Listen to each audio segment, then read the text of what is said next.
Morning class 8th. Today we will read here lesson 5th, the summit within. It means शिखर के भीतर. This chapter is about a great mountaineer named H.P.S. Ahluwalia. मैं आपको H.P.S. Ahluwalia जो कि एक great mountain Everest के mountaineer थे, पर्वतारोही थे, उनके बारे में चैप्टर पढ़ाने जा रही हूँ. और ये चैप्टर उन्हीं के द्वारा लिखा गया है और इसमें जो लिखा है वह उन्हीं के शब्द हैं. Major H.P.S. Ahluwalia was a member of the first successful Indian expedition to Mount Everest in 1965. Expedition means होता है साहसिक यात्रा. Major H.P.S. अहलूवालिया 1965 के माउंट एवरेस्ट के सबसे पहले सफलतम भारतीय साहसिक यात्रा के सदस्य थे. How did he feel when he stood on the highest point in the world. उन्होंने संसार के सबसे उच्चतम शिखर पर चढ़कर खड़े होकर कैसा फील किया. Let us hear this story in his words. आइए उनकी कहानी उन्हीं के शब्दों में पढ़ें. Climbing the summit and then the more difficult task of climbing the summit with in.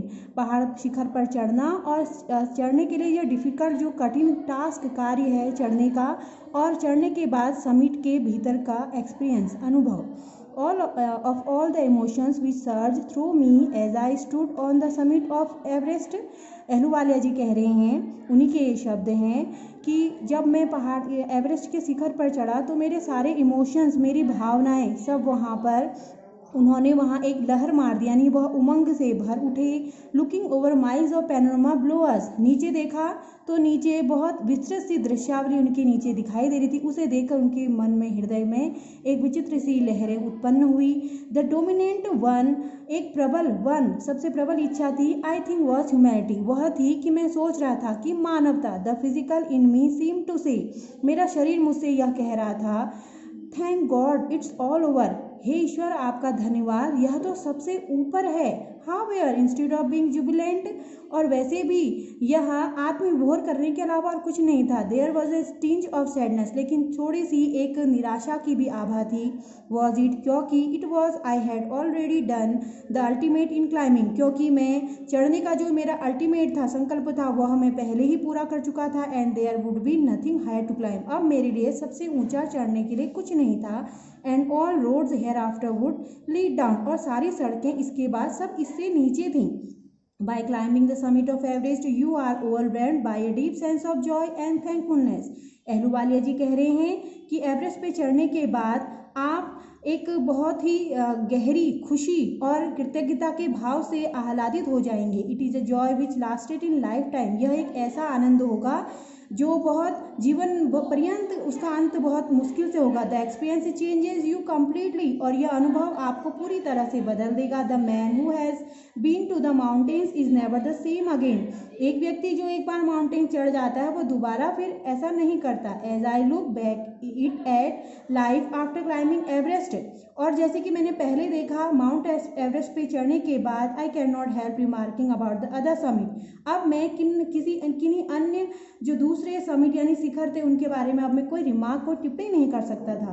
The summit of the mind, यह तो जो शिखर था सबसे ऊंचा, यह एक मस्तिष्क का शिखर था. नो लेस फॉर्मिडेबल, यह बहुत प्रबल था, यह बहुत डरावना शिखर था. And no easier to climb, और इससे अधिक कोई डरावना नहीं हो सकता, इससे अधिक कोई आसान भी नहीं हो सकता. Even when getting down from the summit, यहाँ तक कि शिखर से जब नीचे उतरते समय, once the physical exhaustion had gone, physical शारीरिक एग्जीक्यूशन, थकान, एक बार फिर से मेरी जो शारीरिक थकान थी वह चली गई. I began asking myself the question, मैं स्वयं से एक प्रश्न पूछने लगा कि why I had climb Everest, मैंने ये एवरेस्ट क्यों चढ़ा. Why did the act of the reaching the summit have such a hold on my imaginations, और मेरी कल्पना में यह शिखर पर चढ़ने का जो एक मैंने सपना लिया वह मैंने क्यों लिया. It was already a thing of the past, वैसे यह अब एक भूतकाल की बात हो गई है. समथिंग डन यस्टरडे, जो कुछ ही दिन पहले चढ़ गया था. विद एवरी पासिंग डे, मेरे प्रत्येक गुजरते दिन के साथ. It would become more remote, यह मेरी स्मृति बहुत दूरवर्ती होती जा रही है. And then what would remain, अब मेरे लिए क्या बचा चढ़ने के लिए. Would my memories fade slowly away, क्या मेरी ये जो स्मृतियाँ हैं वो धीरे धीरे धीमी पड़ जाएंगी, फीकी पड़ जाएंगी. All these thoughts led me to question myself. As to why people climb mountains. ये सारे विचार मुझसे एक प्रश्न पूछते हैं कि लोग पहाड़ क्यों चढ़ते हैं। It is not easy to answer the questions. इन प्रश्नों का उत्तर देना आसान नहीं है। The simplest answer would be, सबसे आसान इस प्रश्न का आंसर तो यह हो सकता है, एज अदर्स हैव सेड, जैसा कि दूसरे कहते हैं, बिकॉज इट इज़ देयर, क्योंकि वह वहाँ है। लोग माउंटेन पे क्यों चढ़ते हैं? क्योंकि वह वहाँ है। इट प्रेजेंट्स ग्रेट डिफिकल्टीज, लेकिन यह बहुत ही महान जो कठिनाइयाँ हैं वह प्रस्तुत करता है। Man takes delight in overcoming obstacles, मनुष्य कठिन बाधाओं को पार करने में खुशी महसूस करता है। The obstacles in climbing a mountain are physical, और पहाड़ पर चढ़ने का जो यह ऑब्स्टिकल है, यह जो कार्य कठिन, वह शारीरिक है। A climb to a summit means endurance, presence, persistence and a will power.